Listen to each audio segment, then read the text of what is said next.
When you hear the word dragon, you picture the same thing. Wings, fire, a cave with gold, a knight in armor, a monster to be killed. That image is wrong.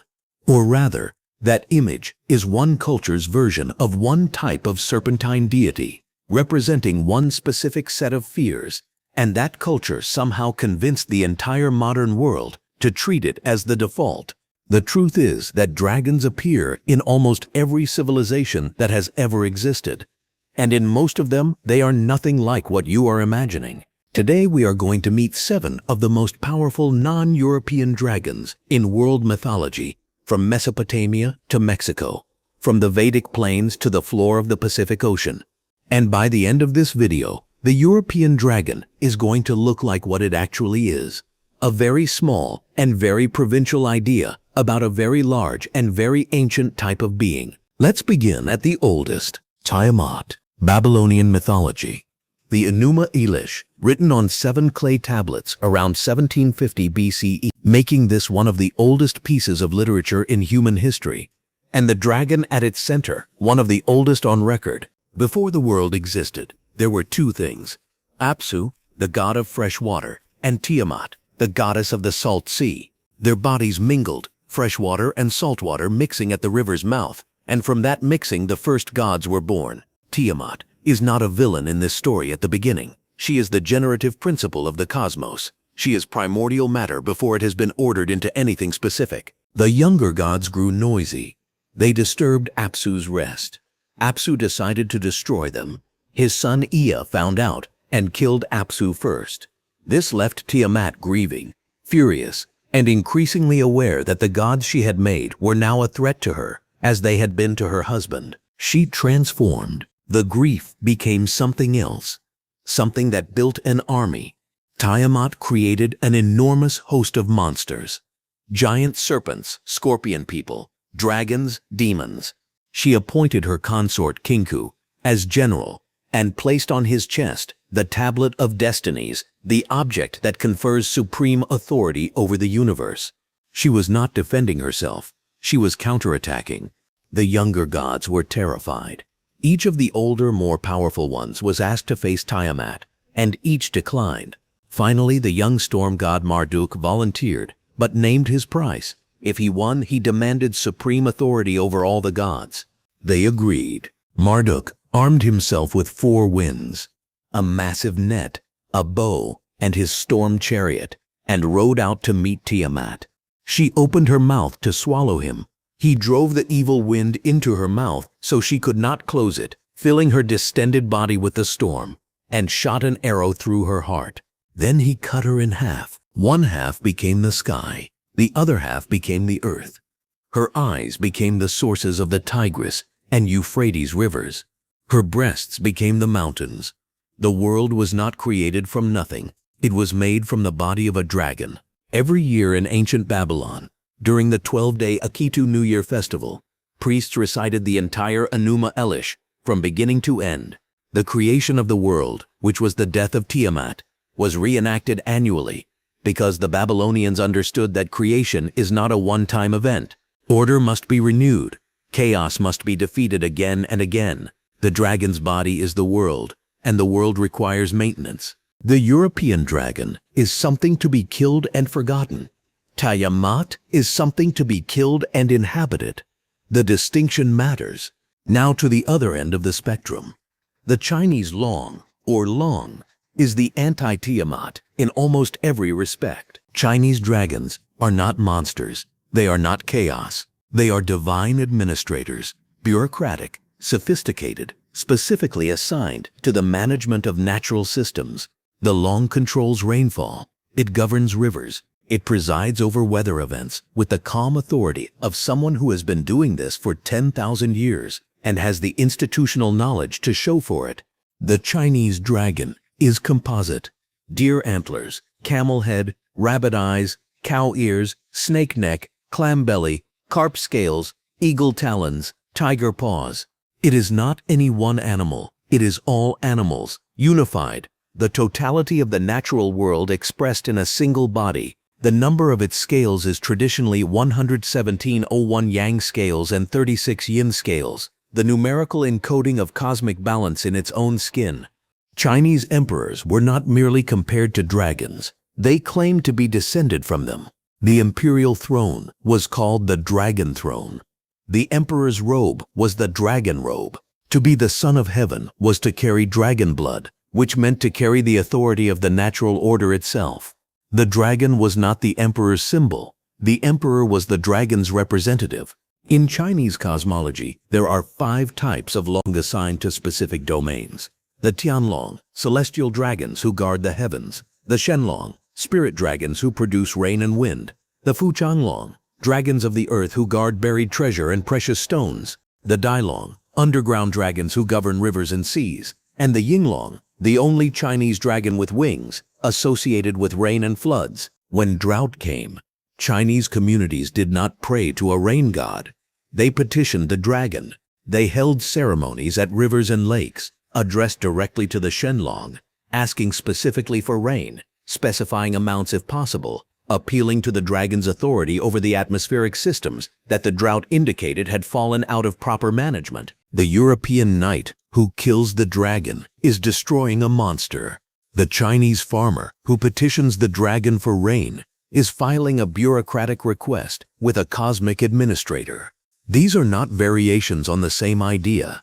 They are different ideas entirely. Ryujin, the Japanese dragon king, takes the Chinese water dragon tradition and gives it a specific address. He lives at the bottom of the ocean, in a palace built from red and white coral, surrounded by the sea creatures he governs. In a realm where the fish swim through halls and the currents are corridors. His palace is called Ryugujo, and it is one of the most detailed descriptions of an underwater divine residence in world mythology. Ryujin controls the tides through 2 jewels, the Kanju, the tide receding jewel, and the Manju, the tide flowing jewel. With these he raises and lowers the seas at will. The tides are not a gravitational phenomenon in Japanese mythology. They are Ryujin's choice, moment by moment, jewel by jewel. The most famous story of Ryujin involves the hero Hurin, who had lost his brother's fishing hook in the sea and went to Ryujin's palace to find it. Ryujin welcomed him, gave him his daughter Toyotama Hime in marriage, and entertained him in the underwater palace for 3 years. Though Huri experienced this as 3 days, time in Ryugujo running differently from time on the surface, Ryujin returned the hook and gave Huri 2 additional jewels to control the sea. When Huri returned to the surface, his children became the ancestors of the Japanese imperial line. The Japanese emperors, like the Chinese, claimed divine lineage through a dragon. But in the Japanese version, the specific mechanism is romantic. An emperor's ancestor married a dragon's daughter and brought the power of the sea into the human bloodline. The ocean's authority is in the imperial family because a man went to the bottom of the sea to retrieve a fishing hook and came back married. Ryujin does not threaten Japan. He fathered it. Now we cross to the Indian subcontinent, 4,000 years ago, to meet the oldest dragon conflict in recorded history. Vritra appears in the Rig Veda, the oldest of the Vedic scriptures, composed approximately 1500 BCE, as a cosmic serpent of incomprehensible power. His name means obstructor or enveloper, and what he obstructs is water.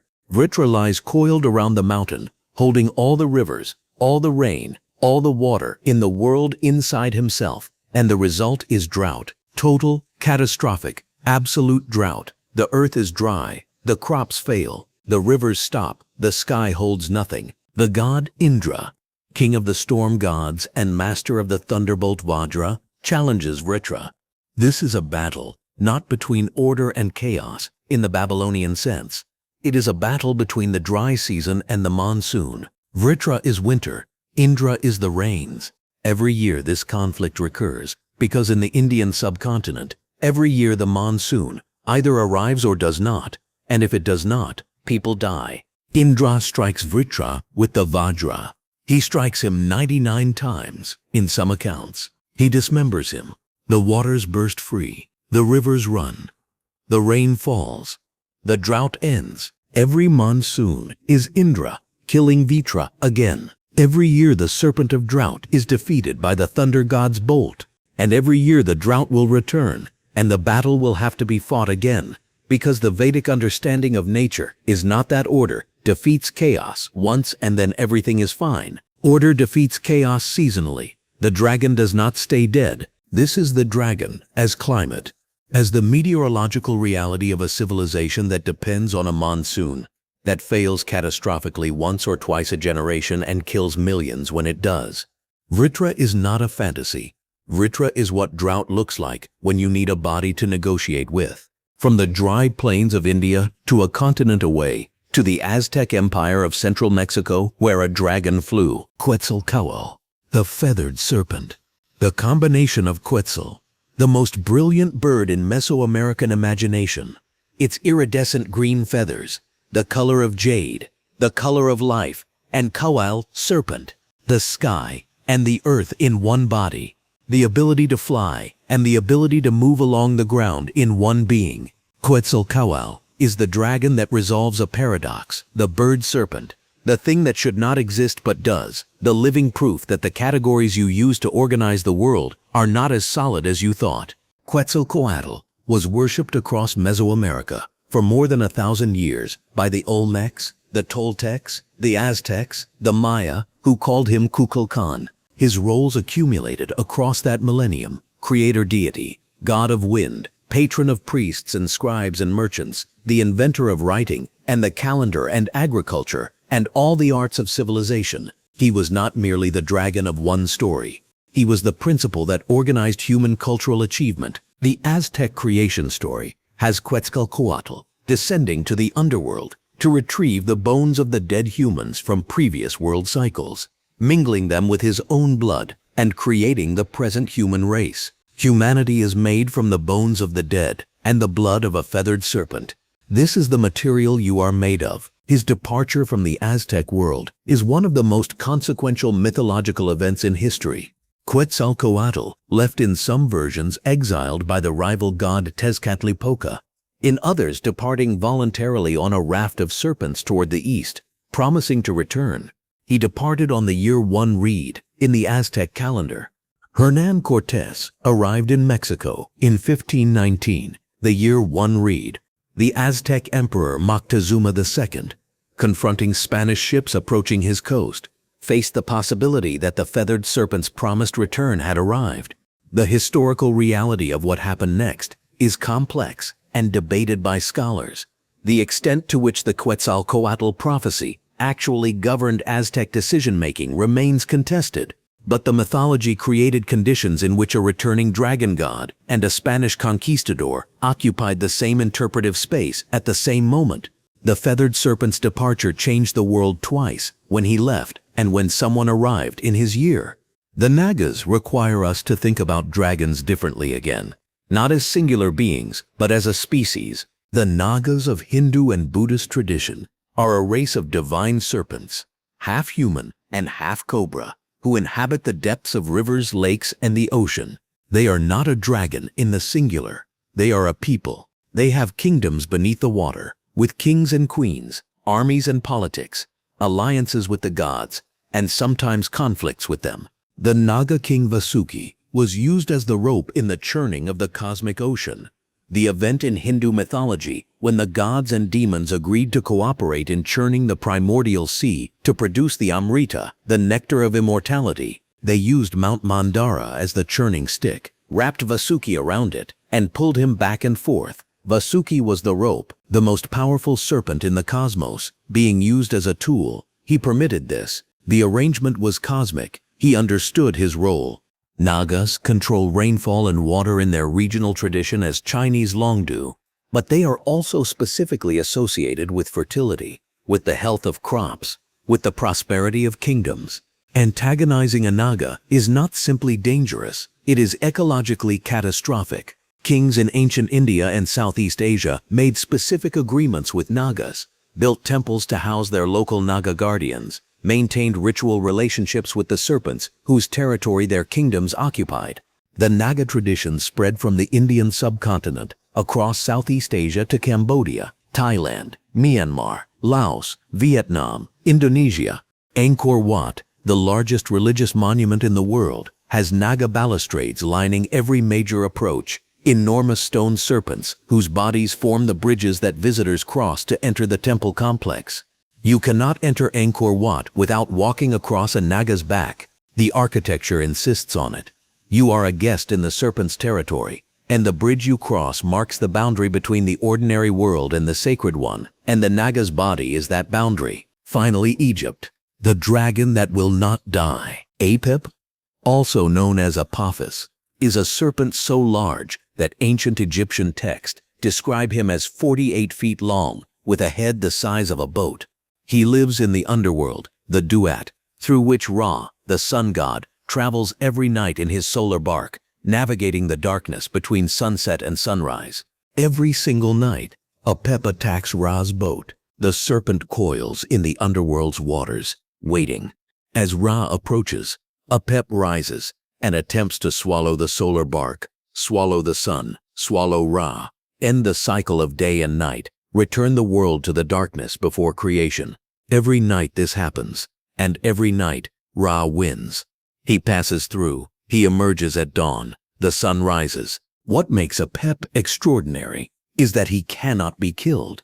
He is not killed in the battle. He is repelled, temporarily, night after night. Every night he attempts to end the world. Every night he fails. Every morning is the resumption of a battle that has been going on since the sun first rose and will continue until the sun sets for the last time. Egyptian priests performed daily anti-Apep rituals to assist Rala in his nightly passage. They drew the serpent on the floor of the temple, spat on it, burned it, cut the drawing with a knife, defecated on it. They wrote curses against Apophis on papyrus and burned the papyrus. Every morning sunrise was the success of these rituals. Every sunrise required them, because the serpent was waiting, and the night was long, and the sun was not guaranteed to return. This is the dragon as entropy, as the force that opposes existence itself. Not for any particular reason, not from grief or ambition, or the desire for water, or the desire for political authority. Simply because chaos is what happens when order stops being maintained, and chaos predates order, and chaos would like its territory back.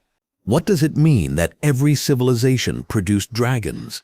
It means that the serpentine form, the long-scaled, powerful, elemental body, is the shape that the human mind reaches for when it tries to imagine the forces it cannot fully control. Weather, the ocean, the drought that kills your crops, the darkness that takes the sun away, the chaos that preceded the world and wants to return. European mythology made that shape into an enemy to be killed by an individual hero. And in doing so, it produced a satisfying story about one man's courage. Every other civilization looked at the same shape and saw something more complex: a creator, an administrator, an ancestor, a climate, a world to be negotiated with rather than slain. The European dragon is the one that got turned into a game. The Tiamat is the one the world was made from. Subscribe. The next story is on a different continent entirely.